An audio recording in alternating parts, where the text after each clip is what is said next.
I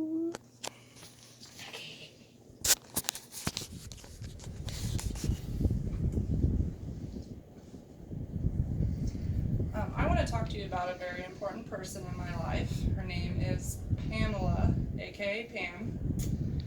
I could honestly say I trust Pam with my life. She's always been my number one fan, has advocated for me. I even use her as job references. She's a really big support system in my life. And I want to tell you guys about a story she just recently told me that happened to her when she was in her early 20s. When Pam was 22 years old, she confided in her Aunt Alice and her Aunt Eva about wanting to move a boyfriend named Gary into her apartment. After hearing this, they told her about a weekend convention that the Full Gospel Businessmen's Fellowship was having. They even offered to pay for this retreat. That's how much they wanted her to go, and they did. She went to the Full Gospel Businessmen's Convention at Lake of the Ozarks, Branson, Missouri. You can find information about Full Gospel Businessmen's Fellowship at www.fgbmfi.org. There were about 500 people attending this convention. While Pam was there, she experienced a prophecy.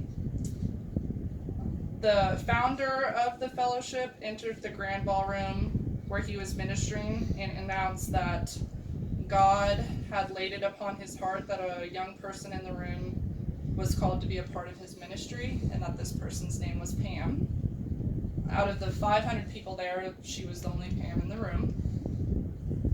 In that very moment, Pam knew that God had called upon her. The next thing she knew, she was in a plane headed to Hamilton, New Jersey for a discipleship training school called Youth with a Mission.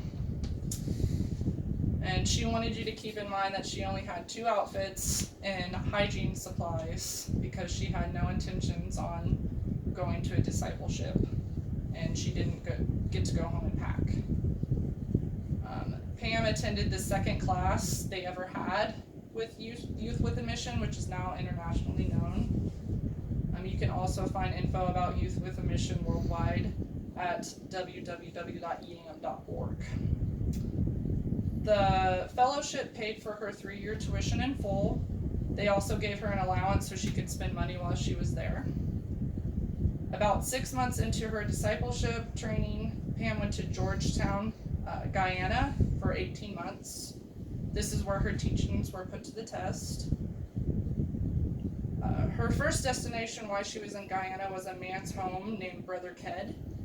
I mentioned this fact because she tells me that when she went to the home, this man had tons of photos all over the wall of many places that he's been and people that he's met, and her ex-fiance was on the wall.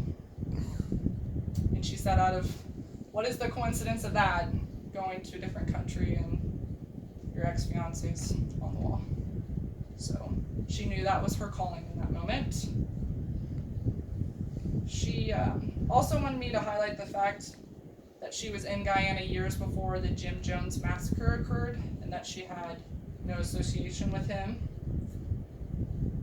While Pam was in Guyana, she witnessed many miracles firsthand, lots of healings, even as simple as, not as simple, but as big as the blind being able to see. She had many, many healing instances. They even converted the Prime Minister Burnham of Guyana over to Christianity, which completely changed the whole entire country after that.